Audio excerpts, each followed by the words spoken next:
Hi, you're with Startup Recon and we're with Cloakist. Can you please introduce yourself?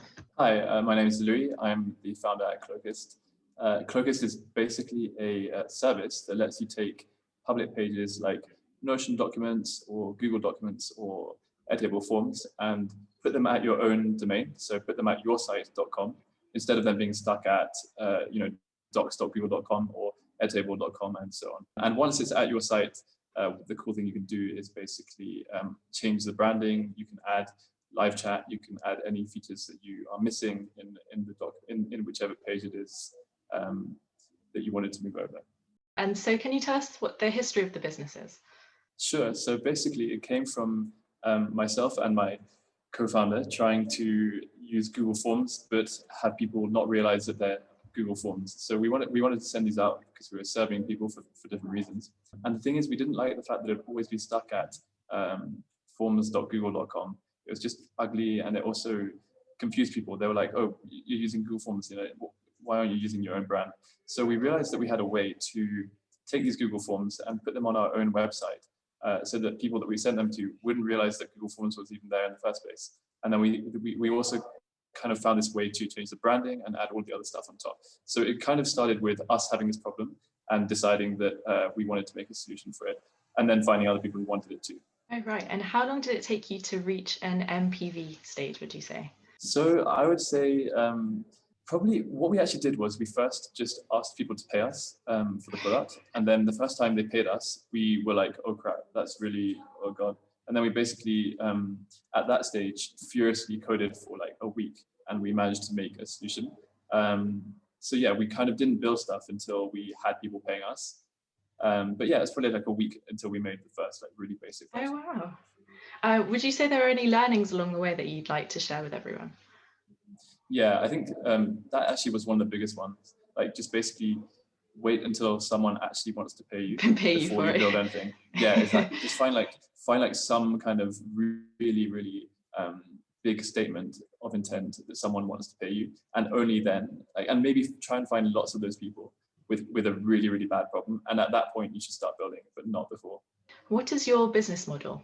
So it's pretty straightforward. We basically just charge people a subscription fee for every month for using our service. So it's between $10 and $25 per site that you want to put at your own domain.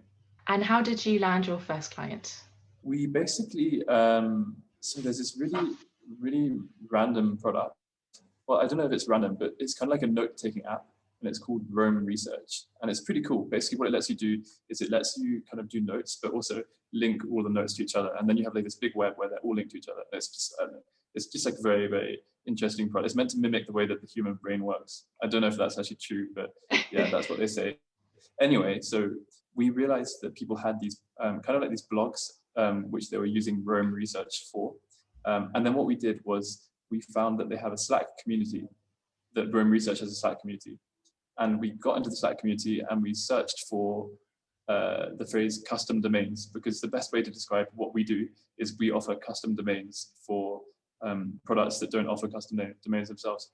And once we did that, we saw that there were like a few people on this Slack community, which had like 6,000 people on it, who were complaining about the fact that Roam Research didn't have custom domains. So then we just messaged all of them on Roam Research's own Slack channel. And we were pretty much like, hey, we'll do this for you. And that's basically how it happened. We got this one first customer called Julie. It was only $5 a month for the first ever customer, but we were super excited. And it was kind of like through hacking the community of this other product that we got it, basically. And what would you say your vision for the future is? So we think that basically there are loads and loads of pages that people are making on loads of different tools that they don't have proper control over. So the control is the two things that I've mentioned. Number one, they can't put that at their own URL. And number two, they can't add features that they need, like analytics or live chat or even email capture or like a whole bunch of stuff. So if you think about, you put that Google Doc out there to a community that you want to share something with, but you can't see the analytics that happen. You can't see how many people click on the link and so on, which is really a big shame. So we just think that like there's this amazing opportunity to give control back to people over all the tools that they use to make these public sites all over the internet. And so our big vision is just to have this layer where you can do way more exciting stuff with all those public sites. Amazing. Well, it sounds like you're going to be in for an amazing time. Hopefully, obviously, the coronavirus situation has been difficult, but it sounds like you guys are thriving, which is amazing. And yeah, that's the end of the interview. Thank you so much for being here today. And like I said, we're with Cloakist. Thank you very much. It's a pleasure. Thanks.